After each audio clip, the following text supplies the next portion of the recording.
Très bien, donc je rappelle que non, il est le président de Ligue des jeunes, de Ligue des Pessitouri, maître Michel Moulumba. Voilà. Tout ça pour l'équilibre, opposition, majorité, opposition, tout sort.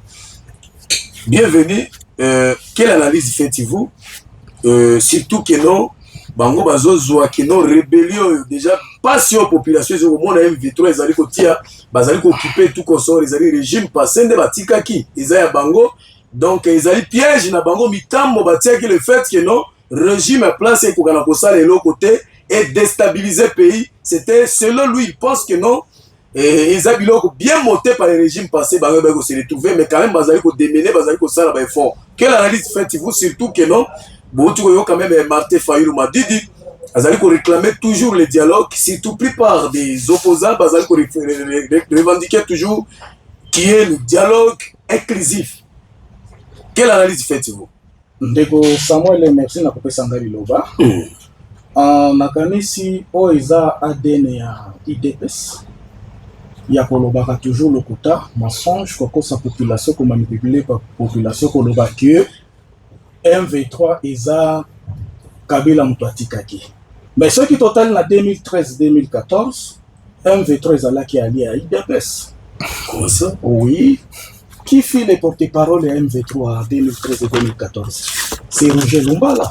Et Roger Lumbala a été envoyé là-bas par les pères Tshisekedi. Zonguela Biloko là. C'est lui qui fit 2013-2014, c'est lui qui fit les porte-parole.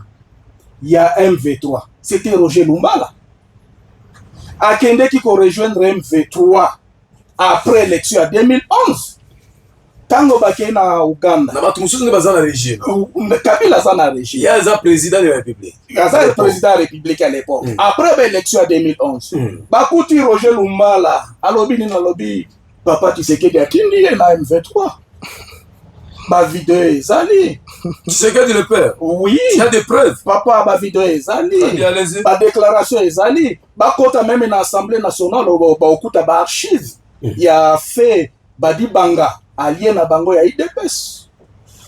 Nasuki wana. Alobi infiltration armée. Papa Michel. Ça fait combien d'années boza na pouvoir? Président Félix Etanga combattu na pouvoir alobi Kabila Tikela qui est armé, bien structuré, organisé. Mais le lot boza koloba ba infiltré. Bon, ce qui va infiltrer bazali. Bozo zela nini ko bimisa ba infiltré wana depuis 8 ans bozo kende. Bozo zela nini. Toujours on nous parle des infiltrés, Ba infiltré encore basi la kate. C'est-à-dire, ceux qui va infiltrer baza, vous coopérez avec eux. Parce que ngana komona parce que ngana zana bik ya kobimisa ba infiltrer. Mais voilà qui bazo lukande moya ko démanteler. Ba bimisa ba infiltrer na depuis kala ba kabango pona. Ceux qui va aider ba infiltrer bazali. Pourquoi bazo garder bango? Ça fait presque 8 ans encore. On nous chante même ba chasso moko ba kawana ba infiltrer. Qui sont les ba infiltrer? Hein? Ndeko nangai. Alors dialogue est contribué. Est-ce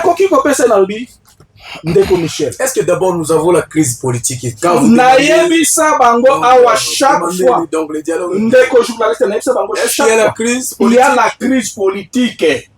Félix a été mal élu depuis 2018 2023 et sa crise politique était tout ça qu'on a légitimité à pouvoir hein.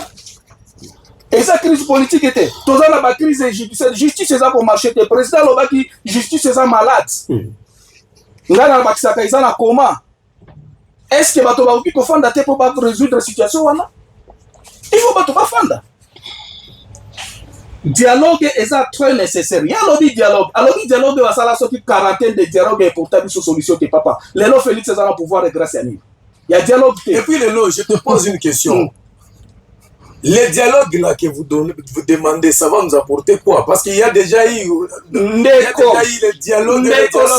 Ndeko Samuel, dialogue à San City, mais ma biso na ba institution quelque chose. Et apporter biso les lots ba élection, tu les lots comme na Félix na président. Ce qui dialogue na ezala kate, mais le Félix c'est président les lots. Alga comme président. C'est parce que il y a eu dialogue.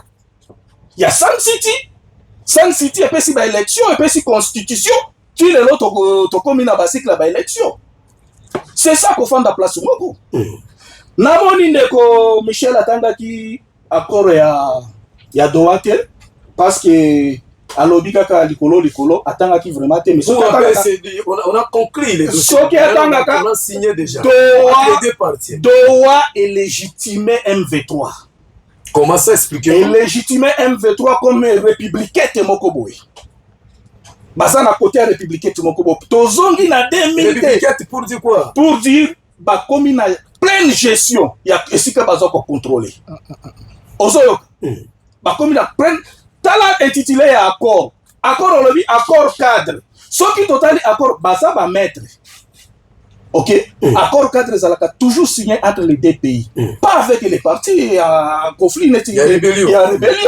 Accord cadre c'est entre les deux États. Intitulé dans nos ennemis qui sont en dehors. Donc il y a accord de la paix. Pas signé accord de la paix intitulé c'est tout. Pas accord cadre. Accord cadre c'est entre les deux États. Yangoana, Tokei, Tozui. La résolution ça na 8 protocoles. Oui. Na 3e protocole tant balobi pour na ba réforme institutionnelle, balobi gouvernance participative nationale. Hier, ce sont les Français qui ont arrangé ba français. Gouvernance participative. Quand on a Google tapé la signification gouvernance participative, c'est-à-dire le M23 à côté de gouvernement. C'est ça la signification. C'est ça. Ils vont décider ensemble. Mais dans ce cas-là, c'est le dialogue. Voilà, c'est pourquoi le dialogue est comme ça, la gouvernance participative. En partant de ce qui est fait au niveau de Doha. Il y a un problème de sécurité. Tant que lobby, intégration des papa. Bazaka va utiliser le français. Parce que quand on a un brassage et mixage.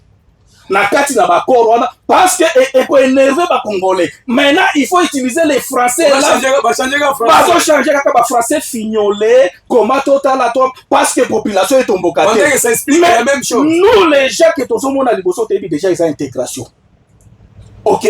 Balobi même un groupe armé M23 ba considérer ceux qui groupe rebelle mais na accord balobi ba parti mi balé et soutenir ba groupe armé.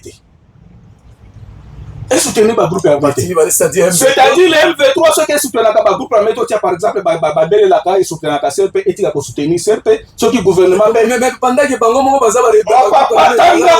c'est pourquoi la mission va mettre. Comment ça? La mission va mettre IDP, c'est Batangi à côté. Ils vont comprendre Rangote. Ils vont comprendre Rété. Comment expliquer les deux partis, les gouvernements et les M23 va soutenir le groupe armé T. Je ne comprends pas. Mais maman, ça peut comprendre T. Comment ça? Parce que M23 s'est présenté comme qui? Si la table de deux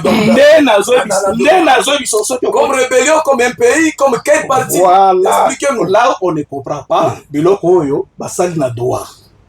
Quand la rébellion, un rebelle a supporté un groupe armé, c'est-à-dire à se présenter comme un État. Oui. OK? Comme un État. Parce que ce qu'on continue encore Rwanda, on peut comprendre. Nous allons comprendre le maître Michel Atanga qui a encore Rwanda. Atanga ka likolo, ou bien Atanga ka ba intitulé. Natinga ke de kotanga so que Atanga go biete, ba ozala toujours maîtrisable. Ozoyoka. Il faut que Kotanga accord malembe pour comprendre accord. Intégration ezali, mais bazolinga ko yebisa biso en réalité que cette intégration. Donc M23, s'il vous plaît, M23 n'est pas considéré comme une rébellion. Donc, comme même parti, partenaire, comme un gouvernement légal. Donc, diriger parti wana toute décision de bango nyonso. Et ça la consommer le gouvernement n'est pas comme ça. Ndeko, tu comprendre l'accord. C'est pourquoi on a dit accord liboso to zako beta maboko. Mais to komi komona to beta sous maboko parce que komi okende mabe. Nous risquons la soudanisation ou la somalisation dans notre pays. Comment ça? Mais expliquez-vous. Mais Fayou le lobby. Fayou le tangi accord, voilà. C'est pourquoi lobby, toke na balkanisation. Et puis la responsabilisé, pardon, M. Tshisekedi, le président de la République. Malheureusement, Atie Kabila Zana Biloko Wanate. Atie Kabila Zana Biloko Wanate. Bango Bayebi n'est pas ça. Kabila n'est pas derrière dans cette histoire de la rébellion. Au moins, il y a combat Kabila, il y a 23 combats Kabila Zana Kati. Au moins, il y a un pays est occupé, Kabila qui est au sein de Nagom. Mais Congolais ne sont pas droit pour Tambola partout.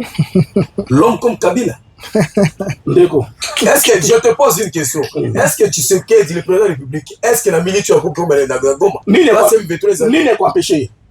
Et ça pays là, c'est lui qui dirige. Et ça pays, il y a Tshisekedi, c'est lui le président. Aza libre, il y a Kokende partout. Net constitution lobby. Ni n'est empêché. Quel est pas derrière la signature où il s'allume à droite? Ndeko awa tokomi, il faut tout ça la dialogue comme il jamais va convoquer dialogue pour doa oyo to tiango esuka de l'Assemblée peut vous allez un dialogue inclusif. Non, biso to senga dialogue inclusif depuis kala. Depuis kala to senga dialogue za le lote. Bit ya dialogue inclusif. Mais to yi ça na lobino l'Assemblée pour le bit ya weza. Toza na crise politique. Toza la crise na 2028 va salir la mission élection à Kitoko. Toza la réforme à Seni. Toza la réforme à justice cour constitutionnelle on a il faut toza cour constitutionnelle la bata la batia ba acteur musus pas ba o bazali wana. Justice ba traiter yango malamu. Ozoyoka. Alors na babiloko wana crise ezali. Et ça c'est parce que ça ka balo ba crise politique et ça c'est crise non. Il y a crise na mboka o. Ozoyoka. Il y a un détournement de millions et de millions na kati na mboka o organisé par les régimes étrangers. Alors, biloko wana nyonso bato baofande la te pa ba pour discuter. Non, nous avons très bien. Merci beaucoup Métino Siré. Voilà messieurs et dames, les alliés mission tête à tête face à face mambo tonga les ateliers Kambo Pena pour on a rencontré Zala qui le temps n'a pas permis en fait. Quelle retenue population pour retenir ni parce que thématique par rapport à la situation sécuritaire internationale dans M23 ils ont posé problème total par rapport à la actualité. On a parmi eux, tu vois bandé to solo là, tu compléter. Oui, allez-y. Ndeko Sami. Donc, mercredi, ce soir. Ndeko Sami. Population n'assiste que message. Au moins, ce qui va ndeko nanga ya IDPC, ba komi kosenga semaine ya simatoya. Parce que batanga ki accord te. Batangi accord te. Batangi accord te. Oh, accord aux hommes madame. Batanga malamu baya mercredi parce que vous êtes prêts pour les confronter. Naza prêt pour na confronter, bango. Tu seras disponible. Makoza la maîtriser